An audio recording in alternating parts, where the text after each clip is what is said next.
Okay, so yesterday we focused on 45, 45, 90s.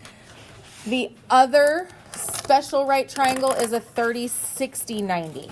Okay, so we're going to start kind of with our base triangle again, where we look at all of our labeling. And I, again, will give you this on the test, so it's not something you need to memorize. It's helpful if you know it, but you definitely need to know how to use it.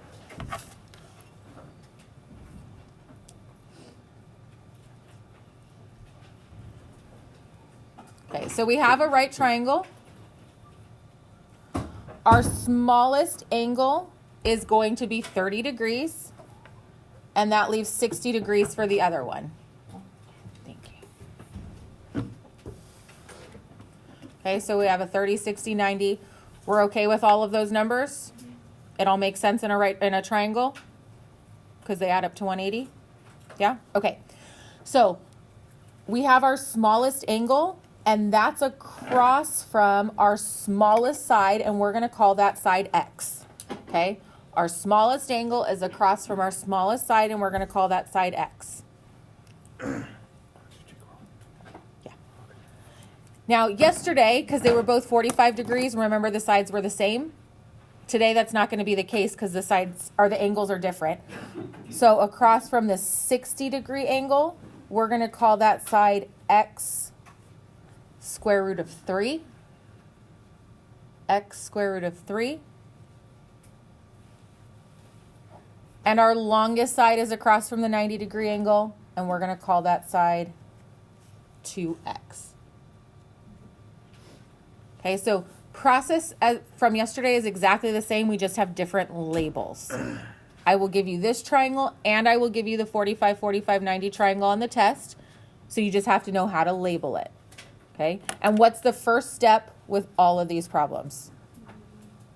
Okay, first step is label the sides, right?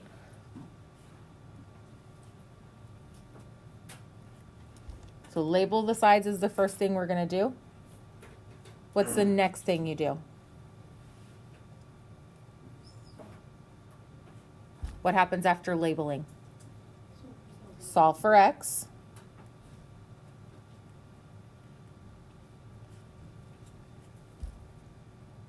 And the last thing? Plug X in. Okay, so steps are exactly the same. So just like yesterday, we're going to kind of jump in because that's the easiest way to get going. As I was working through this with other classes yesterday, the biggest thing was understanding the sides and labeling them correctly, because if they're not labeled correctly, it's harder to solve. We also showed you the other way of the multiplying and dividing, and if that works for you, then you can do that way as well. Oh, I should give you more information probably, huh?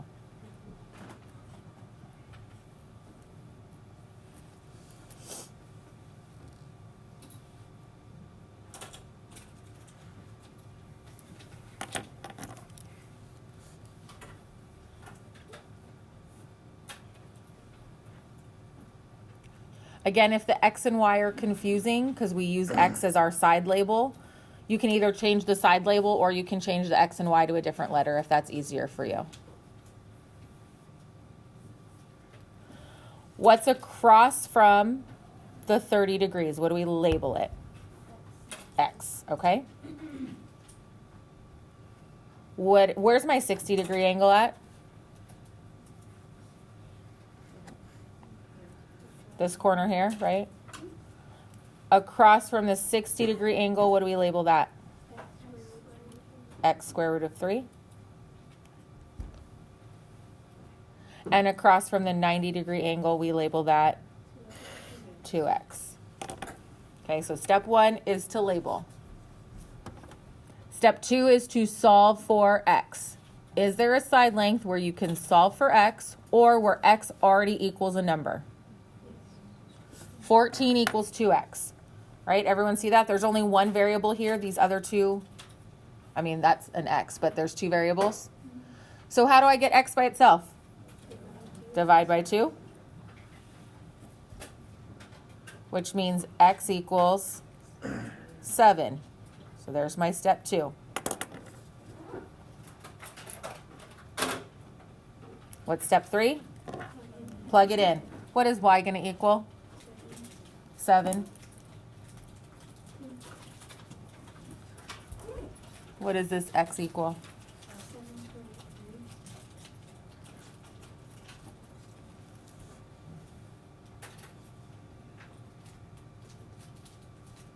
Are we okay with that? Yeah? Okay, so why don't you label this one? Don't solve, just label so we can see if we have the labels down correct.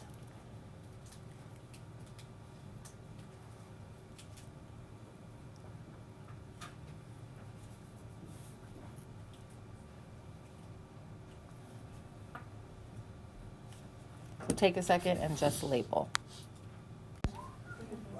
Okay, step 1 is to label. Here's my 30 degrees. What's across from 30? Okay, what's across from 60? And across from 90? Are there any sides that either you can solve for x or x already equals something? X equals 4. Step 2 is done.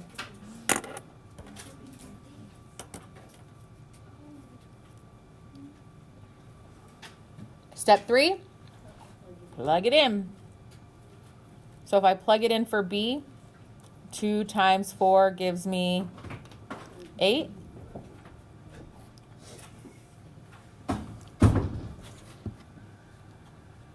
Thank you. If I plug it in for A equals 4 square root of 3. How much math did you do in problem 2? 2 times 4. Right? So math-wise, none of this really should be hard, but you have to be able to go through that process.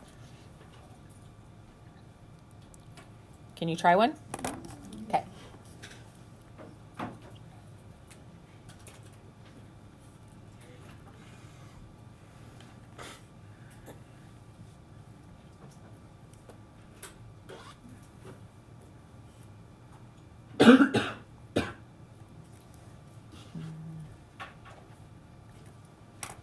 Okay, so all the way through, label, solve. We'll walk around. Okay, let's see how we did. Across from 30 is x. Across from 60 is x square root of 3. Across from 90 is 2x. So most people have that. And then you looked at this side here and said, I can solve for x, right? So you divided by 2, which I saw on a lot of papers. This is just your algebra. The 2's cancel. What happens here? They reduce. 2 goes into itself once, 2 goes into 8 4 times. So really, 4 square root of 2 equals x.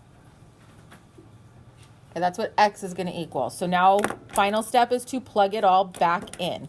So I take this and plug it in. So b equals 4 square root of 2. A is going to equal 4 square root of 2 times the square root of 3. 4 square root of 2 times the square root of 3. Am I allowed to multiply the square root of 2 and the square root of 3 together? Okay, so my answer is 4 square root of 6.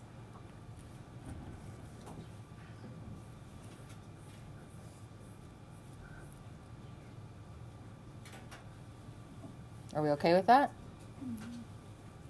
Okay, one more. For those of you that are still confused, where are we lost? Like, where's the confusion point come in?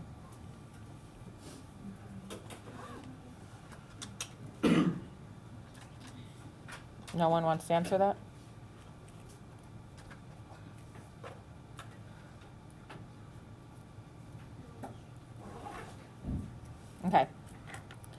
Try this one.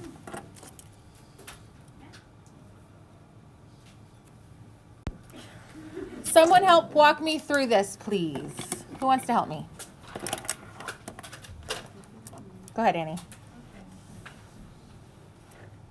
first I labeled and I put B equals X and A equals X and square root of 3 and then 6 and square root of 6 equals 2X. Okay, everyone have those labels? Yes? Okay, next. Okay, so you came here and said I need to solve for x. Yeah. So you divided by 2.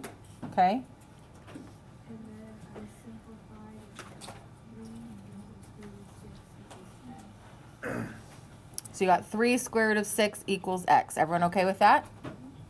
Okay. And then I plug it in for B. Okay. And then for A, I plugged it in and then multiplied by square root of 3, and I got 3 and square root of 18 equals 6.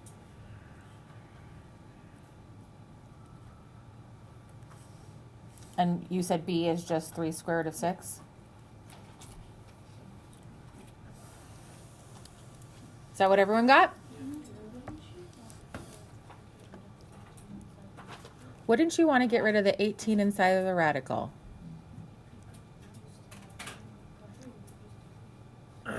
Can everyone look at that and say, I think I maybe can reduce that 18? Michaela's the only one that saw that? So what does it simplify to? So really this is a 9 and a 2. So this goes back to like week 1. 9 reduces to 3 and 3. So I have a pair of 3s. What's already on the outside? This 3. So that 3 is going to stay on the outside. This pair of 3 comes out. This 2 stays on the inside. So really my final answer is 9 square root of 2. If you got all the way to this, you're going to get most of your points. But with anything, you should always look to see if you can reduce this. And we have been simplifying radicals since day 1 of the semester. Anyone else see that? No? Is it something that you think you can be aware of as you go through? Was today easier than yesterday? Was it actually easier, or do you think it's just because it's okay? Why is it easier? You guys will actually tell me if you have a real answer of why it's easier. It just seems simpler? Okay.